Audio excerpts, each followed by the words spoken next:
Sokka's sexism is gone, Katara has become a master without a master. After Roku is not Aang's mentor. Wait, what is going on? I don't know.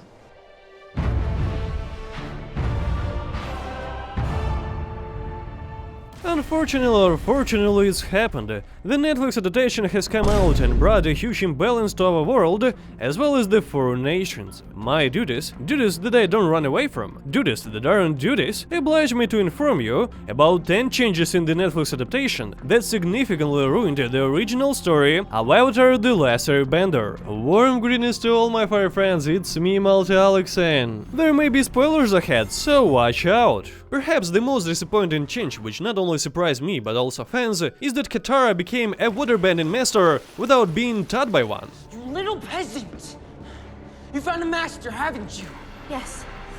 You're looking at her. I don't understand. In the original story, all major benders and non-benders, including the Avatar, had teachers. Zuko had Iroh, Katara had Master Paku, the legendary Toph had Badger Moles, Sokka had Pandora, and the Avatar had countless others. Everyone had a mentor, someone who became an integral part of their growth. No, power in firebending comes from the breath, not the muscles. The next change concerns Sokka. Hey, maybe. Unlike the original, he is no longer a sexist. The creators of the adaptation took away an important plotline from him, about the change in his views on women. You won't find such situations in the adaptation where Sokka tells Katara that women are better at sewing and men are better at fighting, or when he tells Suki that the boys are stronger than girls. I mean, normally I'd hold a grudge, but seeing as you guys are a bunch of girls, I'll make an exception. Certainly, these situations were created by the authors not to show that women are weak, but to show that women have always been equal to men. And Suki demonstrates this by challenging Sokka to a fair fight. She humiliates the young braggart in front of all her sisters. Anything else you want to teach us? And as a result, the boomerang boy changes his mind and begins to treat her and all women with respect. I would be honored if you would teach me.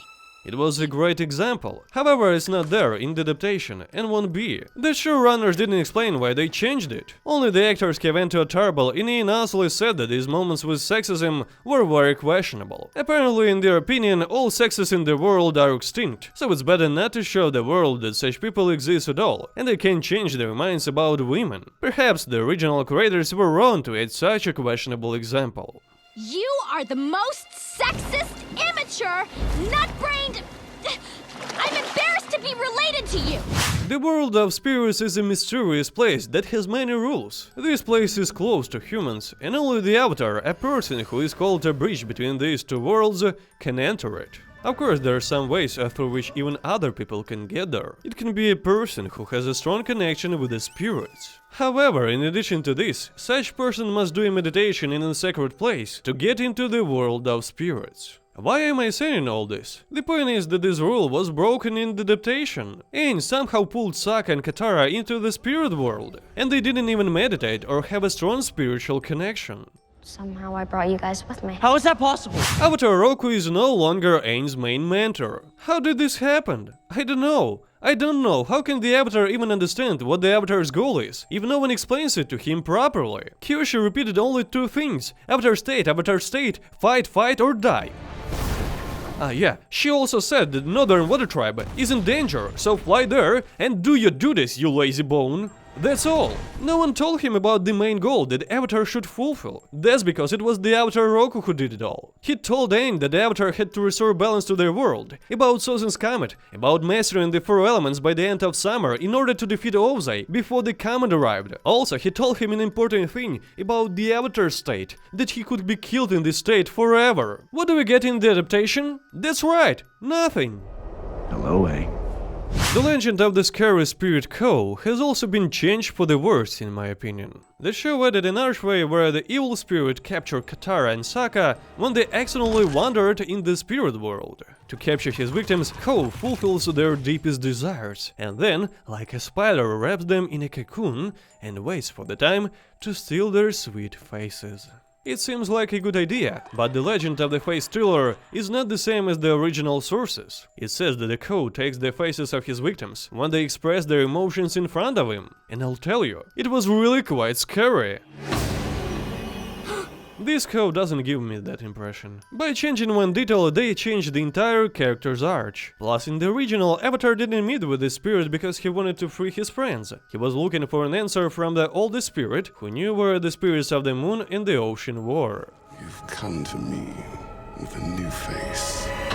We're not shown how Aang learns waterbending. Why? Did they not have enough time? For example, they added Azula learning and becoming stronger, and I think that's cool, even if it wasn't in the series. However, in the case of Avatar, they overlooked it. Why is there such a difference? Doesn't he need it? Of course. He has Avatar state. That's enough, I think.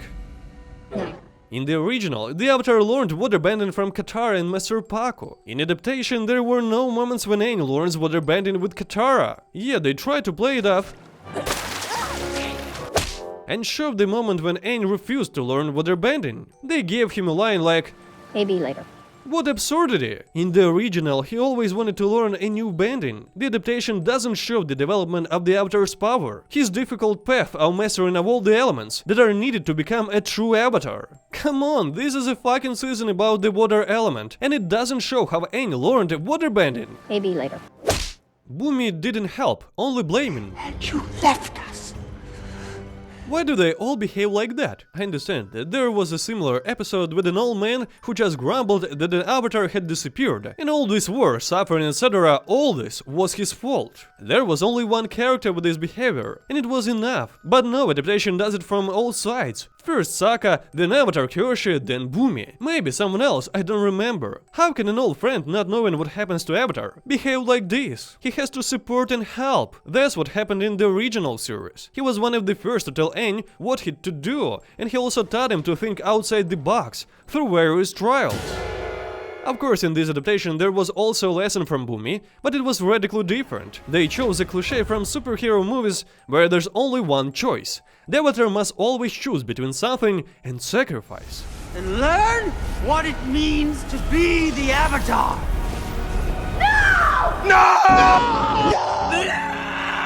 The annihilation of the entire Airy Nomad nation was a dark and very frightening moment in the war, which wasn't depicted in the original series. And it's clear why, a children's show. However, the new adaptation with a PG-13 rating was able to portray all the brutality. Moreover, the creators even described in detail how Sokka deceived the whole world by lying that he'd direct all his anger at the Earth Kingdom. It's a great addition, but there's one small difference that changes the entire history.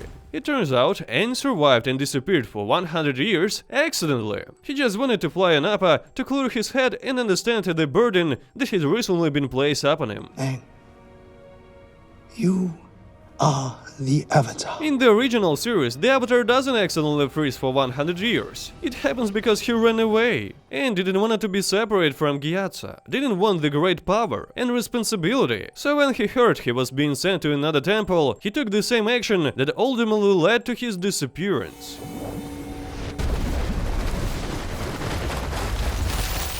Kyoshi was also changed. Her storyline was expanded, and some people liked it, some didn't. Now her first appearance is not in the second season in Chin Village, but on the island of Kyoshi, and makes contact with her, trying to find an explanation of what he should do, what the Avatar needs to know. It's an interesting addition. However, I didn't like the way Avatar Kyoshi behaved. How can they blame a child for being afraid of his responsibilities and intimidate him?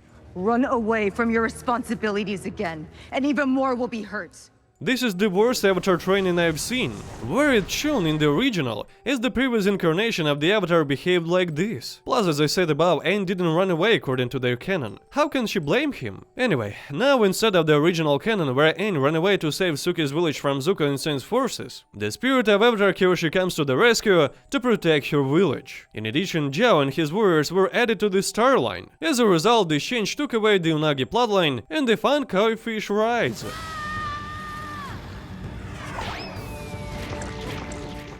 It's serious again. Again the showrunners are making the same mistake as Shyamalan. Don't get me wrong, I'm not talking about moments of seriousness where they're needed. It's more about the episodes where friends spent time together and had fun. By removing this, the adaptation lost all of the charm that was in the original. I hear that place is really hopping. What? It was pretty funny. These fun moments brought us closer to these characters, and also brought Katara, Aang and Sokka closer to each other. We begin to feel and see the same incredible connection that friends had during these episodes. It really was a team that saved the world together. However, in the new adaptation, everything moves fast and jumbled, and this connection disappears. And not surprisingly, one episode has 3 to 4 storylines. And to cover them, they split the characters. This started to be felt with the Mushers episode, as they were essentially each doing their own thing. They could have added a couple of small episodes where friends just spend time together, but no. This is a live adaptation, not a minute to relax. Everything is serious. The plot has to move. What do you think about these changes and about the whole series in general? Is it total nonsense or a good adaptation? I look forward to hearing your comments. As always, don't forget to drink water, give the video a fire like and an earthly repost, and my channel an Avery subscription. Also, I'd appreciate it if you could support me. It can be a Patreon subscription or just a donation. Thank you. As always, it was MultiAlexson. See you, the Avatar and lovers.